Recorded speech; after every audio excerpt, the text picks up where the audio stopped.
Partnered by Times Influence.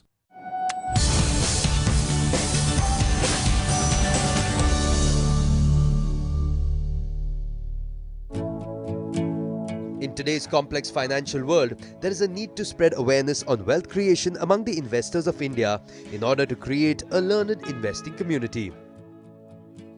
To fulfill this mission, Mehta Fincon organized the second edition of the Mehta Fincon Global Investor Conference in the Diamond City of India, Surat, wherein national leaders from the investment landscape congregated to address key financial topics, investment strategies, and provide relevant approaches towards portfolio management. The theme of this year's event revolved around making investment comfortable, and the conference highlighted various issues spanning from the advice on futures to timeless investing principles with necessary ethics in investing. I, Akanksha Shah, your Master of Ceremony for today, on behalf of Mehta Fincon, feel extremely privileged to accord a warm welcome to each one of our distinguished speakers, guests, participants, and invitees in the second edition of Mehta Fincon Global Investor Conference. I request Mr. Kunal Mehta, MD and CEO of Mehta Fincon, to come up on stage and present his welcome address. Very warm welcome to all of you in the second edition of Mehta Fincon Global Investor Conference. We made our debut of MFGIC last year in February 2017, and the conference was a huge success. Leading CEOs and CIOs participated in the panel discussion, and they have shared the information on professionalism of investments.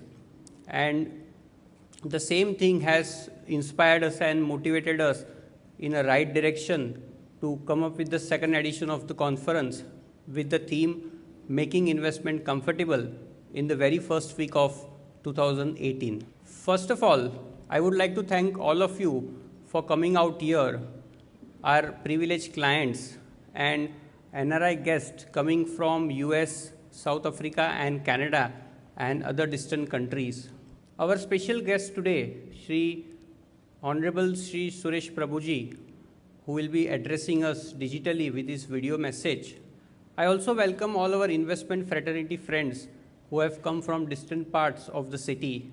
I heartily welcome our esteemed speakers. I especially welcome Mr. David Gunderson and his team from US Freedom Capital. Mr. David, along with his team and few NRI investors, are truly making this conference a global investor conference. Ladies and gentlemen, this amazing opportunity is right in front of you. This is a great achievement for Surat as well as Mehta Fincon's history that these industry celebrities have come here for the second time to address the privileged investors of South Gujarat. And I assure you that by end of the conference, you will feel that yes, investments are comfortable and I am in good hands. Dear all guests and participants, be ready for the biggest ever kind of conference happening in Surat. Thank you. It's now time to listen from the international veteran, Mr. David Gunderson. Well, thank you all for the warm invitation and certainly the warm reception that we've gotten here on behalf of our CEO, Stan Bradshaw, and myself. The Global Investor Conference, I think, is a great opportunity for Indians to learn about opportunities outside of India. Over the last 2.5 years that I've been coming to India on a regular basis, we've seen a tremendous increase in the sophistication of the investments that you have available domestically, as well as the sophistication as you learn about new opportunities that are available outside of your borders. The difficult part of being an investor is the future. And the thing that impressed us when we came to India was that Indians were primarily balance sheet investors. They were investing for wealth, generational wealth. And you see assets like gold and land and property, and those are great investments, and Indians have done very, very, very well doing that. But some of the challenges with that is they don't generate significant income, and at the time when you need liquidity most is the time when they are least available to you. And so many of you, I'm sure, have seen your friends, your relatives who have invested in property, and the time came when you needed cash from child's education or a medical emergency or for whatever reason. Everyone needs cash from time to time, and the time was not right to liquidate your investments. And so one of the things that we attempt to do as part of a larger investment strategy is to invest for all times in life. Sometimes the stock market is good, sometimes it's not. But by creating a venue and a platform that gives us the ability to anticipate the future, we can be less reactive and we can be more strategic in our investments. And thank you very much for your time. You've traveled many cities in India in the last 2-3 years. What do you make of it? I think it's very exciting. It's always fun to see the Indian enthusiasm, the Indian sophistication as they approach a global market. For HNIs and ultra HNIs, essentially the kind of people which are attending the conference today, there is a strong case building why one should also have one slice of the portfolio beyond only our own country, beyond only where the underlying is the rupee. So currency and country diversification is essential and meaningfully can be a strong case for. Can you explain a little more on the concept basis? Sure. The rupee has historically depreciated against the dollar, and over the last year or so, there's been significant rupee strength. But if you go back to the RBI's prediction, I think you continue to expect to see dollar strength going forward. And the math bears that out. The advantage being, if you were to put some of your, again, we're talking about an alternative investment, but if you were to put some of your investment into dollars, and there is a depreciation of the rupee against the dollar, that is in itself a return. And the currency, the foreign exchange is an alternative investment, even before you get to the kind of stable returns that we described. All right, David, thank you very much for your time coming down today and attending this conference. Today, our chief guest for the event is Honorable Shri Suresh Prabhu, Union Cabinet Minister of Commerce and Industry. We are truly honored to have his words of wisdom, where today he will be addressing us digitally. So let us all get enlightened with his golden words. I'm very happy that Mehta Fincon is organizing this conference on Global Investors Conference at a time when we see a great opportunity for India and Indians to be part of the growth that inevitably is going to happen in India. India soon will be the third largest economy of the world in dollar terms. We are already probably in the PPP terms, we are already there. But in reality, India will be one of the largest contributor to global GDP, particularly in the incremental GDP that will happen in the world. India will be contributing to it significantly. Important part is that Indians must also benefit from it. And to do that, we must understand where the wind is blowing, how to take advantage of this, which are the emerging sectors which will be the ones which will be the winners of tomorrow. And if you don't plan for that today and just wait for tomorrow to happen, somebody else will benefit. So let India take the lead. That's why we are forming a new industrial policy, embracing in it the new emerging industries. We are trying to create a new ecosystem so that Indian industry could be part of a global supply chains. We are trying to work on startups so that new entrepreneurial spirit which gets manifested into the startups. We are trying to, very soon we'll be organizing the global investors meet in which we'll call all the top funds of the world. Separately, I am organizing a conference of venture capitalists to support the ecosystem of startups. Also, the angel investors which are really necessary to promote the startups, we are bringing them in. We are also working on a global trade policy so that India's contribution to GDP should come through global trade. If India is going to be $5 trillion economy, at least $2 to $3 trillion of that must come from global trade. Therefore, global trade policy must be aligned to the India's growth strategy. That's why we're working on. And in that, we are trying to identify new markets where we can export. We are identifying new products which can be exported. We are trying to improve the quality by setting up high standards. And all of that is part of our overall strategy to make India benefit from the new growth that is going to happen.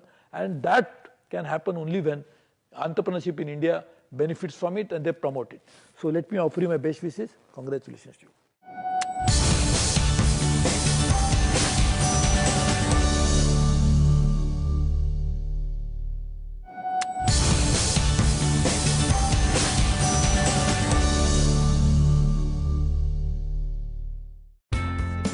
Welcome back to the special coverage of Mehta Fincon Global Investor Conference. We now bring to you India's top CEOs from the mutual fund industry to discuss the changing trends in the investing landscape of India that is driving financialization of savings. Kunal, why don't you start with financialization of savings, most discussed word, most Googled I think in the last 1 year. But what do you make of it? India has one of the highest savings rate of 32%. That is, we save 32 out of 100 we earn. Sounds good, but the irony is that 32 is not growing. If we talk about the distribution of household savings across, as of March 17, we have 56% invested into physical assets and 11% is into gold. So in total 67% is invested into physical assets, whereas 16% is into the bank FDs and only 3.8% is into the equities, which is amongst the best asset class of last 2-3 decades, and that too with a very tax efficient manner. With government's focus on organized economy, black to white, unorganized to organized, we are seeing a huge change of investors' mood from physical assets to financial assets, and within financial assets from bank FDs to PMS and mutual funds. So post demonetization we are seeing a huge change, and that has been clearly reflected in the inflows of mutual fund. Vishal, what are your thoughts? Last 1.5 years, how has the landscape changed versus that you've seen it over the period of time? Firstly, other forms of savings, which is really real estate and gold, have not done very well over the last 3-4 years. So that has led to a fair amount of incremental savings coming into financial assets. On the other side, at the same time, for the last 3 years, equities have done very well. So when that money is moved from other asset classes, it's largely gone into equity. And clearly, within equity, mutual funds have emerged as, I would think, the preferred vehicle for new investors to choose equities from. And the third, I think, demonetization also put a lot of money that was in houses into bank accounts. And once it's in bank accounts and FD rates are not very attractive, then people want to do something more productive with that money. So that's also now flowed back into mutual funds. So I think 3 or 4 factors have come together to get this wheel rolling, and we hope to see that this rolls for many, many more years to come. Saurabh, the kind of triggers which Kunal and Vishal spoke about, actually in my view should be the least important triggers for coming to equities. The biggest trigger should be to benefit from the power of compounding. But unfortunately it is least discussed while investing.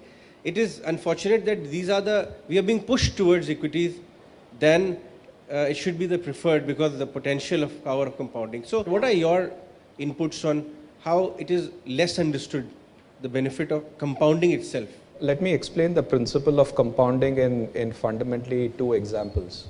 I think the Sensex started when 1984, right? And if hypothetically you would have been invested in the Sensex, or you would have started investing in the Sensex 10,000 rupees every month the last 32-33 years, if you would be investing 10,000 rupees every month, I think that figure at this point of time would be close to 25 crores or even more than that.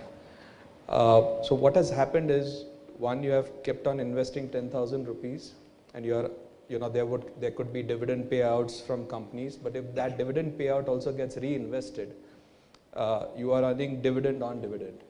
And that leads to this massive figure, which is 25 crores. If you would have hypothetically taken the dividends out and utilized it somewhere else, just the market appreciation could have been, I think that number would have been around 13 crores. So that's the power of compounding, that when the dividends get reinvested, that number, that 1-2% difference actually makes a massive difference over a longer period of time. I think that's the first principle on the compounding part. The second big principle in compounding is starting early. The earlier you start, the better, and compounding then plays a massive role in taking your wealth up, in leaps and bounds. To benefit from compounding, the horizon should be in the vicinity of 5, 10, 15. What's your view? Yeah, the longer you keep it, the better it gets. So, there's no horizon as such. If you need something, you have set a goal and you need the money, you obviously utilize it. But otherwise, patience is the key. The longer you hold on to it, the benefits just keep on multiplying further. Vishal, how should investors go about structuring their portfolio, taking equity exposure versus their income stream versus their liabilities, how much to have in fixed income, and of course, build in the horizon part? I don't know if there is any one magic answer or one magic formula, but I can maybe lay out a few fundamental principles that may be helpful. The first principle would be, it will be good to have a clear objective of what are we trying to do with this money. So if the objective of that money is very clear, I think it becomes the foundation for which of how you are going to allocate that money. And if it is indeed long term, then we benefit from many things, including compounding. So that gives us a lot more room. Once we've done that, I think some principles around understanding risk profile of the investor, say how much downside, upside, etc., volatility can the customer bear, having allocations across asset classes. Yes, equity is great, but there will be times when other asset classes can also do well, may be useful. So use a good advisor or a good distributor as a sounding board, because often if it's our own money, we can get very emotionally attached to it. And an objective view from someone else can often help you with a lot of clarity about what it is that you're doing and whether it's on the right track or not. Gentlemen, thank you very much on that note for your inputs on the discussion today. Thank you.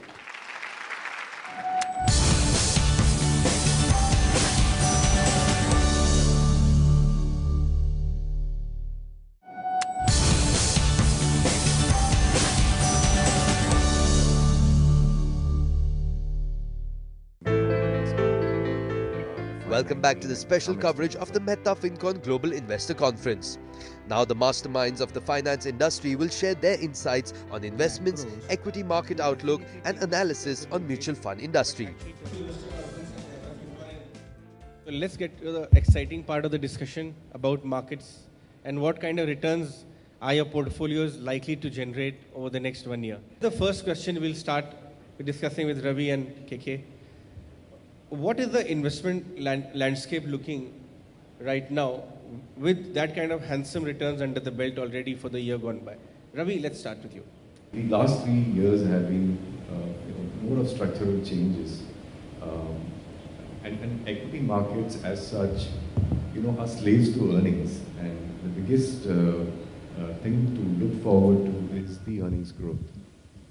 Now the markets have actually reflected a lot of the positives in terms of the earnings growth. I mean, we are already discounting FY19 and to some extent FY20 as well. So it is very important that some of these structural stories actually pan out and translate actually into earnings. So it's good to have a moderate kind of an expectation because the earnings momentum has to catch up. So effectively, I think if you ask me about the next 3 to 5 years, I think I'll be much more confident in answering rather than the next 1 year. Right. KK, how confident are you that the earnings recovery, after eluding us for 4 years, is genuinely on the mend and it will come not just because of the low base, but actually turn around on ground? I think Ravi mentioned the last 3 years, the government has tried a lot to do structural reforms in this country. A lot of things have changed. We've gone through issues like demonetization, which did have a disruption, but a positive one. We have gone through this execution of the GST, implementation, which has been disrupting growth for a couple of quarters and still is going through various modifications and relaxations. So with all this and the efforts towards ease of doing business, etc., the government has set the platform right for strong decadal growth going forward. FY19 again is going to be a year where there will be quite a broad-based earnings recovery in the Indian economy, and the financial sector also will contribute because most of the pain is behind us in terms of stress recognition and providing for the stress, etc. With the NCLT and other provisions that are available, we see in the next 6 months things to be fairly better even from the financials and the banking sector front. The PSU bank recap that is ongoing is definitely going to be like blood flowing through the body from an anecdotal perspective. We see that the credit flow into the Indian economy will accelerate in the next 12 months. And overall, we expect earnings growth to be in high teens into the next couple of years. And we believe that will be, again, turning into the market returns. Like Ravi said, while valuations probably factor in a lot of the positive expectations, the PE re-rating may not be something that we should look forward to, whereas the market returns can be driven by earnings growth that will come through. That's our expectation on to the next couple of years. Keyur, what is your sense of the cycle, the business cycle, the economy cycle we are in right now? So actually it takes around 3 to 4 years after the crisis to set things right. And in the initial phase, when you focus on improving the macros, you definitely take a hit on corporate earnings. And this is what has happened in India. In last 2-3 years, what I see is the Nifty earnings are flat to 2-3% compounding. So talking about the turnaround stories, right? So 1991, we had a crisis. And after that, Manmohan Singh and Narasimha Rao took the right steps to turn around the economy. So if you track the quarterly earnings from 91 to 94, the earnings were flat. And then in September 94 is when the earnings spiked. So the market started sensing it 1 year back. So market started rallying from September 93 and 1 full year ahead. So markets always tend to discount the future and front load the lot of expected earnings. Similarly on the downside, right? So in a turnaround, what happens is earnings is always a lagging indicator. So PE goes up and then the earnings follow. All right, gentlemen, on that note, we'll wind up this session. I would like to thank Mehta Fincon and the entire family for arranging such a vibrant session. And of course, our esteemed panelists for sharing their knowledgeable inputs on this in this conversation today. Thank you all. Thank you very much. I would like to invite on stage Ms. Kinjal Mehta, the CEO of Mehta Insurance and the Principal Officer, to please come up on the stage and deliver her vote of thanks. I would like to take this opportunity to express my deep appreciation to all the attendees. And I feel honored and privileged to propose a vote of thanks on behalf of Mehta Fincon. Firstly, I extend my heartfelt thanks to Honorable Sri Suresh Prabhuji, who have addressed this conference by his video message. We have been fortunate to have with us the industry expert as eminent speaker today at MFGIC. Thank you for making this conference a grand success, and I am sure the participant must have received the expert insights on wealth creation. I once again thank you all our well-wishers and everyone whose contribution has made this conference successful. Goodbyes are not forever. Goodbyes are not the end. They simply mean we will meet soon again. Hope to meet you all again in MFGIC 2019. Thank you. The second edition of the Mehta Fincon Global Investor Conference concluded on a grand note, with experts and leaders from the investment fraternity coming together to discuss key issues and addressing key policies critical for India's development. With the best from the industry coming together, the Mehta Fincon Global Investor Conference will definitely make the necessary impact to further strengthen the investor community.